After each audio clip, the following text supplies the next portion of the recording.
Hey y'all, I'm Hope. Welcome back to my channel. Today we're going to be taking a look at my predictions for the top 10 for Goodreads Choice 2023 in mystery, thriller, fantasy, science fiction, and horror, and seeing if I was correct in any of my predictions. Now, full disclosure, this is actually the second time I filmed this, so unfortunately this is not going to be a reaction video. I filmed this as a reaction and then didn't realize that my microphone was not working properly, and so I just now went to edit, and in fact, I have no audio at all. It is not recoverable. And I didn't feel like the footage I had was going to work well with a voiceover, so instead we're going to be taking a look at a slideshow I put together. This will actually look familiar because the slides that I include in my prediction video, I use Google Slides to make them. So I've taken that slideshow and filled in with the ones that I've missed and then the corrected version of the top 10s. And I still thought it would be fun to dive in and kind of look at what did I get right, what did I get wrong, and what are the books that are in the top 10, what actually made it. So I hope you will join me for that. I think it's going to be fun, and I am excited to show you how well I did. So you have to forgive me, I am kind of blocking one of the images, but this was the best I could do with this kind of last minute formatting. But we're going to look at first this mystery thriller category. That was the one that I think usually comes first in the order, so that's the order I did them in. So for this category, I predicted that the top 10 would be The Last Devil to Die by Richard Osman, What Lies in the Woods by Kate Alice Marshall, The Only One Left by Riley Sager, Good Bad Girl by Alice Feeney, The Villa by Rachel Hawkins, I Have Some Questions for You by Rebecca Mackay, All the Sinners Bleed by S.I. Cosby, Bright Young Women by Jessica Knoll, After That Night by Karen Slaughter, and None of This Is True by Lisa Jewell. Most of these predictions were based on the popularity of either the series or the author. I haven't read most of these. In fact, the only one on this page that I've read is The Only One Left. And I haven't read from most of these authors. I've read like half of the Karen Slaughter book before. That's pretty much it. That's the only one on here besides Riley Sager that I've read any at all. So this was the category that I was the least confident on, I feel. And also the kind of least knowledgeable. My reading has shifted a lot more towards like fantasy and science fiction in the last couple of years, but I'm pretty happy with how I did anyway, because I got 6 out of 10 correct. So the 4 I was wrong on were What Lies in the Woods, Good Bad Girl, The Villa, and After That Night, but the other 6 were actually in the top 10, so I was really pleased with this. I feel that my kind of strategy of looking for things that where the author is pretty well known and popular worked pretty well for this category. Obviously, I missed 4 of them, and these were authors that I was under the impression were very popular, and I think they are, but there were a few books, I think at least one indie, that kind of slipped under my radar, so I think it was really interesting to see where I went wrong on this particular category, because the books that actually made it into the top 4 that I missed were Homecoming by Kate Morton, All the Dangerous Things by Stacey Willingham, The Housemaid's Secret by Frida McFadden, and Vera Wong's Unsolicited Advice for Murderers. Now, Kate Morton I've heard of, so she's another kind of author, well-known, I think, author that I'm like vaguely familiar with. I haven't read anything by her, and I hadn't seen anybody talk about this book, which is why I didn't choose it for the top 10. But I've heard of a few of her other books, so I guess I'm not that surprised that this made it here. I think this is Stacey Willingham's second book, so this was another one where I was like, I'm a little surprised, only because I didn't see a lot of people talking about this book. Although I think it was included in a book of the month at some point, because I know her first book is, and I think she might have been included as a repeat author. I'm not certain of that, but I think it's possible. I kind of vaguely remember seeing something about it earlier in the year. But the very few reviews I have seen for it have been positive, so you know, it's one that I'm interested in checking out. I just haven't gotten to it yet. And now The Housemaid's Secret was the one that I was, I think, kind of the least certain about, because this one I think is an indie published, I'm pretty sure, series. And I know I think that's the second book in a series, and the first book, or maybe it's the first book in a series. I know this like Housemaid series is popular. I can't remember if this is the first or second book off the top of my head, but I know a lot of people like it, so this was one that I was kind of like debating on when I was making my predictions, and I just didn't think about it being as popular because it was indie, which was a mistake on my part, so that was entirely on me. And then the last one, Vera Wong's Unsolicited Advice for Murderers, I didn't include that one because I think like tonally it's so different from the other books that were nominated, but maybe that's working in its favor? I'm not really sure. This is one that I have heard good things about, and it's on my shelf. I really want to read it. It sounds like it's super funny and super cozy and probably very heartwarming.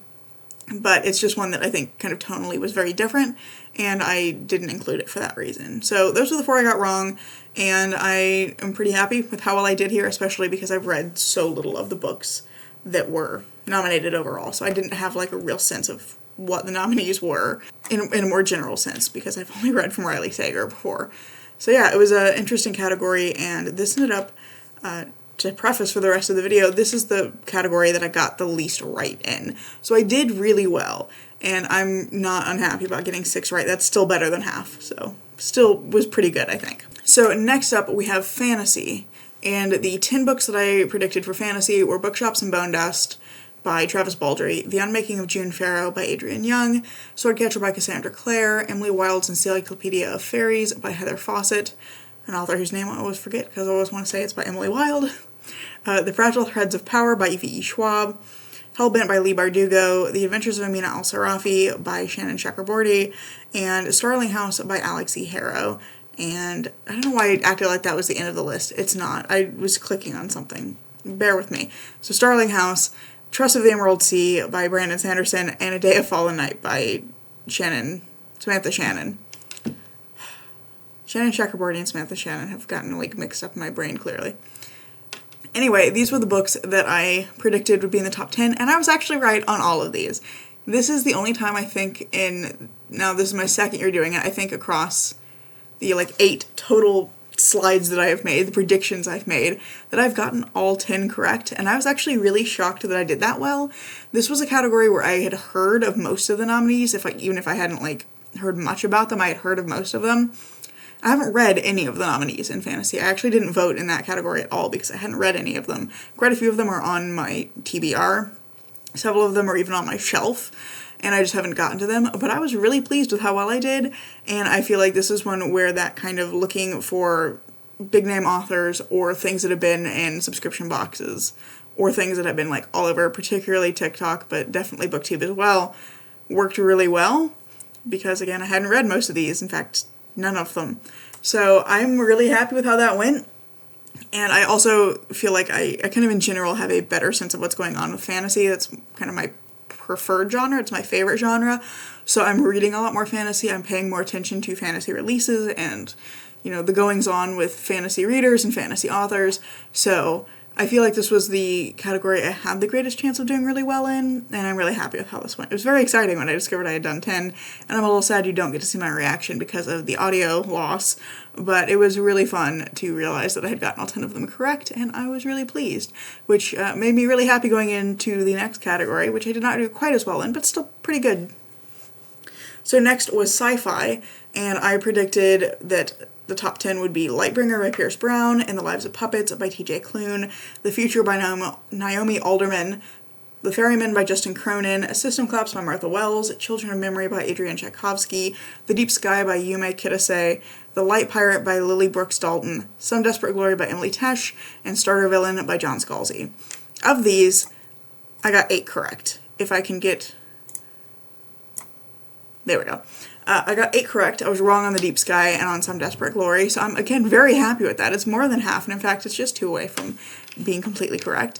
And I was more surprised on this one just because this was another category where I had heard of probably like half of the nominees, or at least was like fairly familiar with about half of them, and then there were quite a few in there that I either had like just heard of but hadn't heard much about, or had not heard of at all. So I was really happy with how well I did here.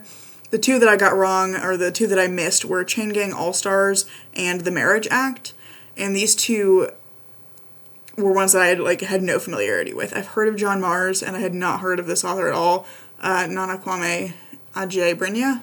Apologies if I completely butchered that. They weren't ones that I was likely to pick, so I'm really okay with the fact that I missed those 2, and I'm excited to see them here, because they sound interesting, so maybe I'll go check them out. But yeah, this was one that was just a little bit an odd one for me to guess because I was familiar with like half, but I didn't know the other half. So I made it an interesting challenge to try and figure out what was going to be on this list, and I'm really pleased with how well I did on this one. So I also did pretty well, and this was, I think, a slightly different experience, but I did pretty well in horror too. So the 10 I predicted were Dead 11 by Jimmy Giuliano, Our Share of Night by Mariana Enriquez, Lone Woman by Victor Laval, Stephen King's Holly, Black Sheep by Rachel Harrison, A House with Good Bones by T. Kingfisher, How to Sell a Haunted House by Grady Hendrix, Rouge by Mona Awad, Silver Nitrate by Sylvia Miranda Garcia, and My Darling Girl by Jennifer McMahon. And this one was one where kind of not quite opposing science fiction, but it was a different experience in terms of the nominees for me, because this was actually besides fantasy, the category, that's the word I want, the category that I knew the most titles in, I was the most familiar. There were like 2 or 3 that I had not heard of, but most of those were by authors I was familiar with. So this was one where I was like, okay, I've heard of the vast majority of these, I've seen reviews for the vast majority of these, and that made it hard to pick for like a different reason, because I knew so much about so many of the nominees that it was hard to kind of narrow in on what actually might make it into the top 10, especially because quite a few of these were ones that I had seen lots and lots of people reading. Some of them were in subscription boxes, and some of them were just by really popular authors like Grady Hendrix, T. Kingfisher, Sylvia Miranda Garcia, Stephen King.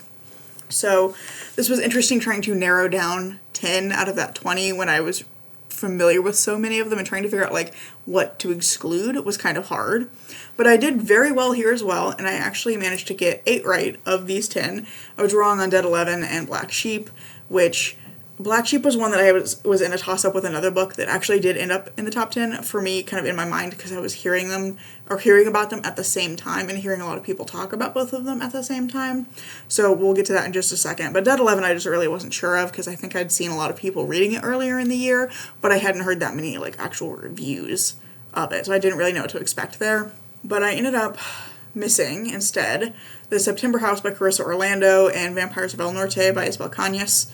And the September House was the one that, for me, I kept kind of going back and forth when I was making the predictions of, like, is it going to be Black Sheep or is it going to be The September House?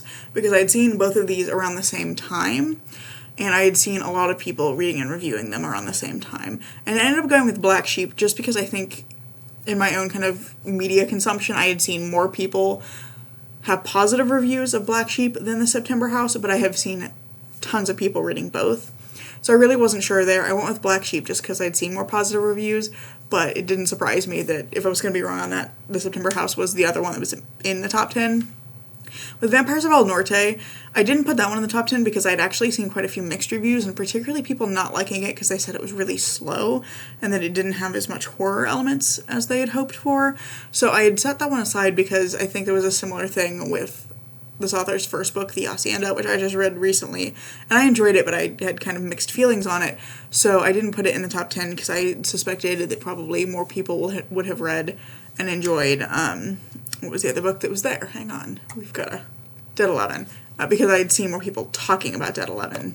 I'm glad that people are enjoying this book. It sounds interesting. It's one that I really would like to get to because, like I said, I had mixed feelings on Isabel Cañas' first book, but I did like a lot of the atmosphere and the horror elements that she included, so I am really interested to pick up Vampires of El Norte. I think it's going to be like right up my alley. I love a good vampire book, so I'm excited to see that one there, even though I was wrong on a couple of these. But I think this is a really interesting top 10, and I'm excited to see what is going to win. So that's how I did on all of my predictions, and I'm pretty excited about this. I did really well, more than half on all of them, and in fact got all of them right on fantasy, which was very exciting, and again, I'm very sad that I didn't get to show you my reactions because of the audio issues, because I think it was really funny, but it was cool to discover that I had gotten all 10 of them right, and I'm really happy with how I did in the other categories.